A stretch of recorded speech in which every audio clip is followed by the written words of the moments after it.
When I watched Marvel movies as a kid, I was like, I want to be the scientist in that movie, not actually the superhero, because I think it's kind of cooler to do that and to do the stuff in real life. Welcome to Talk Bio to Me, the show where we sit down with the people building the future of biology. I'm your host, Flo Lumsden, founder of Chorus Studios, a podcast production company where we transform complex technologies and breakthrough ideas into human stories that educate, entertain, and inspire. This year, we headed to SynBio Beta, the world's largest conference for synthetic biology. This mini-pod features some of the most fascinating founders. We make spores that actually eat the insects. Scientists. We have carbon-fixing microbes that can essentially eat emissions. Researchers. This is going to make DNA into a programmable material that we can use to turn biology into infrastructure. Investors. Because it's garbage in, garbage out on AI. And Mother Nature still works in mysterious ways, right? And AI innovators. I'm increasingly excited about AI actually making an impact in the lab. Shaping the future of biotech. From breakthrough therapies to AI that's beginning to design biology, I discovered one of the most exciting technological revolutions of our time. Okay, talk bio to me. Welcome to Talk Bio with me. It's what I've named this mini-pod series. My name is Flo, and I'm a producer at my company, Chorus Studios, and I'm calling it Talk Bio to Me because I'm kind of new to biotech. Okay. So I might be asking some kind of simple questions. I'm trying to own it. Okay. You know, Absolutely. I represent the people. That's right. The people need more voice, Yeah, we need to. especially these days. A little weird out there. Okay, I've got some questions for Cool. you. First, if you just want to sort of basically introduce yourself, your name and what you do. I'm Chris, lead healthcare life sciences partner at AIX Ventures. Very cool. So we looked you up on the internet and we saw that you have invested in so many cool companies. How did you get into investing? Oh boy, that's a long story. I think if you talk to anybody in venture, they always have some weird, freaky story of how did they get into it. It was never like the end goal. It was just a series of accidental events that led to it. So I got into venture. I was in academia, and my old boss used to be the U.S. Secretary of Defense, and he had introduced me to a bunch of cool people like Eric Schmidt and David Petraeus and Ban Ki-moon and everybody. I was working on USAID's Development Innovation Venture Fund at the time. We wrapped up that project, and all the nerds in my think tank were like, so what do I do now? So half of them went to intelligence, which is what I was supposed to originally go into. And then they were like, you should check out venture capital. And I was like, what is that? They're like, do you want to pay off your student loans? And I was like, that would be amazing, you know? Like, so I got a bunch of intros to some firms and then ended up at a firm called Harmonics Fund, where I led their healthcare life sciences and defense tech practice over there. And kind of the rest is history, you know. It was about 6.5 years ago. I think most people leaving academia don't really know what to do. And then you get out and then you're like, oh, nobody cares about my research anymore. Right. It's like, how do you take that same evidence-based approach that we took in academia towards investing? So you were working at a think tank. Were you in DC? I was at the Belfer Center at Harvard. Oh, Harvard. And you were military health life sciences? Yeah. That was like the niche of the think tank? Yeah, so the Belfer Center focuses on nuclear threat proliferation and global health security. So I was on the global health security side of the fence. Okay. So not the cool kind of Jack Ryan stuff, but more of the how do we save the world kind of stuff. So That's cool. Well, the health security aspect of it, to me, in my mind, kind of like merges those two worlds, like Sure. military and like biotech. So that's where the connection is. That's Indeed. cool. So you got in at the first venture firm you were at, Helios? Harmonics. Harmonics, sorry, excuse me. Totally. And then since then, you've been a really good investor. You took that methodology, that scientific methodology, and you invested in so many unicorns. Yeah, it's been pretty cool to see, you know. I always wanted to be like, when I watched Marvel movies as a kid, I was like, I want to be the scientist in that movie, not actually the superhero, because I think it's kind of cooler to do that and to do this stuff in real life. It was fortunate, like 2019 when COVID first hit, markets were in free fall. Nobody knew where it was going, and the best time to invest is when everybody else is scared. So, during that batch of investments, I look back and I did in silico medicine, which I developed the first AI drug in human trials, and BitBio and a bunch of others. And it was cool to be like, okay, it's market arbitrage from that perspective, but most importantly, I wanted to be behind the scenes on developing the next generation of scientific breakthroughs to actually improve patient outcomes, but in a way that's doing it correctly as opposed to just overhyping it and flinging a bunch of money. Yeah, like just AI and Exactly, yeah. right? Which is like everything nowadays, Right. right? So, What are some of your investments you're the most proud of? oh man, they're all kind of like my babies. I mean, it's kind of funny because I separate them between the babies, the teenagers, and the grown-ups. I think everything on LinkedIn is always going amazing, and I'll be like, that's not it's hard to be an operator. So Yeah. I think the best founders that I've backed have been the folks at Rad AI, the folks at Proxima, and a bunch of other companies that they're just exceptional operators. But most importantly, they understood that you need to get the biology right before you can get the AI going. Right. Right, and I think everybody is taking a reverse, like, because it's garbage in, garbage out on AI, and Mhm. Mother Nature still works in mysterious ways, right? Like, Mhm. so we can't Yeah. just force function it from 0 to 1, right? Yeah, interesting. It's like all the amazing my client Nick at Potato calls it, gosh, he had a great I bought the slop. Yeah, That's what it yeah, was. yeah, it Sorry. is. I mean, it's almost a flywheel, right? Because all you're doing is testing a different hypotheses and seeing, okay, are they accidentally correct, right? Right. Like, Yeah. so But you have to test them. exactly, right. So what areas of innovation are you really excited about? Like maybe just in general, but also maybe investing in?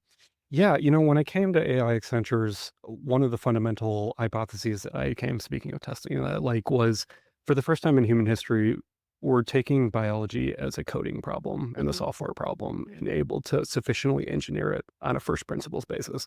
And as an engineer, I was like, man, there's got to be a way to do this in a scalable way where we can actually answer questions correctly, but do it in a way that's actually scalable and can actually ultimately turn into a drug, a therapeutic diagnostic, et cetera, that somebody can actually receive and democratize access to that, right? Like, so as we were building the practice, one of the biggest things is that I was like, okay, we've got these full stack AI native platform companies that are doing, I guess it's called TechBio 3.0 now already, and when TechBio first came out, I was like, isn't that just the word biotech reverse? And then somebody just raised a bunch of money off of that. No. And I was like, oh man, like not another one of these, Good like marketing. exactly. Because when I first heard it, I was like, did I miss the memo on something that Something really cool happening? exactly, is it going to be IA instead of AI now? Like, I don't know, man. But when I dug under it, I realized I was like, okay, there's something very cool happening here where we can take these in silico outputs of these models and we can actually test them in wet lab biology instantaneously, and then create this closed loop Yeah. that hopefully, like, it doesn't take 10 years and $1 billion to bring the next set of drugs through. And I think it's cool to see like that coming to fruition, but there's also a bunch of ways to screw that up, right? And I think in biotech, you notice this whole thing, a dichotomy between platforms and drugs, right? Where like a lot of biotech investors still can't really underwrite it. And they'll be like, wow, that's such a cool platform that does like a zillion things. Come back to us when you actually have drugs, right? Right. And the AI people were like, I don't know anything about drugs, man, but your Yeah. AI sounds super sweet, right? And Yeah. that dichotomy, I built the practice to answer that at one time so Okay. that founders tell one story all Mhm. the time and don't have to ping pong constantly. It's kind of like, that split between East Coast and West Coast investors. We built it to be the barbell in between. So, Cool. yeah. So do you coach your startups? Oh man, I think on the board level, so I typically take a board director seat on most of the companies, Okay. and it's kind of like human emotional crisis management constantly, right? I always say that science is easy, humans are the hard part, Mhm. right? And it's really hard to build multidisciplinary teams, right? That have the AI freaking natures with the traditional wet lab scientists, with like, a chief medical officer, et cetera, right? And getting them all to like play together in areas that they never did. And that's where cool stuff happens. But also It's it's friction. yeah, it's a lot of stuff, right? Like, and when you have these frontier lab teams that have like 20 Michael Jordans on the team, getting them to put their egos aside and come together and build something generational, it's a lot of work. So I think that's the interesting part because oftentimes I'll be like, well, the science worked like a lot faster than it did the co-founder relationships or like any of the other stuff. And you need that to work to like for it to like grow and Totally right. Because in this business, you're underwriting the jockey while they're building the horse, right? And you gotta make sure that that jockey's crushing it. And so, let me see what other questions I had for you. Have you ever do you have any examples of where AI maybe isn't working? oh yeah, all the time. I mean, I think like every time I underwrite a deal, right, you need to show me like AI is we've been using biology for a while, right? It's like nothing new. It's just the next generation bioinformatics tool. But like I need to understand how do you go from a drug hit to a drug, actual viable drug in human trials, faster, cheaper, right? And if you aren't showing that to me, then it ends up being more of a feature and like a vitamin and not like a painkiller. And I think when you talk to a lot of founders, they'll be like, amazing, you're screening stuff until we die. Like, this is so cool, I guess. But like, pharma only cares about like the drugs that you're making. And if you're not doing it in a way that is actually reducing the capital required to develop it, like ultimately, I feel like it's a fail for humanity, right? Because if like I've worked on a lot of cell therapies where it would be like, wow, we just spent like $1 billion developing this treatment protocol costs $3 million for a patient. That's Like realistic. if like you have these, next generation therapeutics that came out of this fancy AI stuff and nobody can afford it, and then you didn't really democratize access to You it. didn't think about like how you're gonna make it affordable as you're going as I don't know. I guess you can create the drug, but then you have to re-engineer it to be Right. affordable. Yeah, exactly. So you have to Yeah. figure out the manufacturing and then you have to figure out the complexities. But the problem is that that process to get there was already a slog. It sucked. Yeah. You spent a lot of money, a lot of Right. time, right?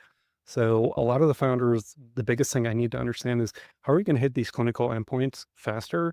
But most importantly, are you training these models off of human data? And I think this has been the Achilles heel of this business of I like to say we solved all the diseases in mice. It's incredible. They're gonna live forever. It's Man. gonna live forever. It's amazing. No Every time I Alzheimer's look at it, disease. yeah, Yeah. right. I'm like, dude, you guys are crushing it. This mouse doesn't have high cholesterol. It's dementia free. It's gonna be crushing life. And then I look at it, and then it just bombs in human trials, right? Yeah. Because the problem is that even though we're trying transgenic mice and everything, they're great, but the FDA, and I think this was paramount, is now willing to accept predicate data from other sources beyond animal models. And I think this is where technologies like organoids that have been on the sideline for a long time are now all of a sudden super sexy, right? And whatever we can do to solve that biological black box problem and translatability crisis, right? So that's why a lot of the companies I backed are actually building off of that human centric layer so that I know that the asset that came out of that platform, it's probably going to do super well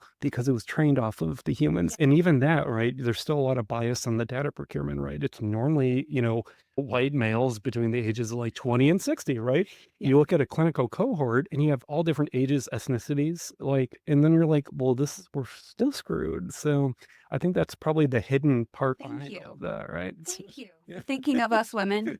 We've You been know? not thought of for so long. It's wild, I have all these autoimmune things and I get tested and they're like, oh, we think you have this. We think Sure. there's no blood test for it. It's Mhm. just like, can you move your finger to your arm? Okay. Ehlers-Danlos stuff. Yeah. And like there's research coming out, but I don't know if it's going to turn into drugs. I'm hopeful. Sure. Yeah, yeah. No, absolutely. I mean, it's the same thing behind the engineering of seatbelts, right? They were designed for men originally, right? Yeah. And it's funny that you look at the data on that and you're like, what? You know? Yeah. So that's cool. I'm glad to hear that you're at the forefront of bringing really cool, innovative drugs to real people and women. Yeah. We'll see if there's another parallel universe of alien creatures out there or whatever that can benefit, but we'll never know. Who knows? Who knows? That's So- a different show. That's right. So, Although I do love that topic. Don't get me wrong. I don't know. I'll probably hang out with Joe Rogan and talk shop about that. So we'll see. Really?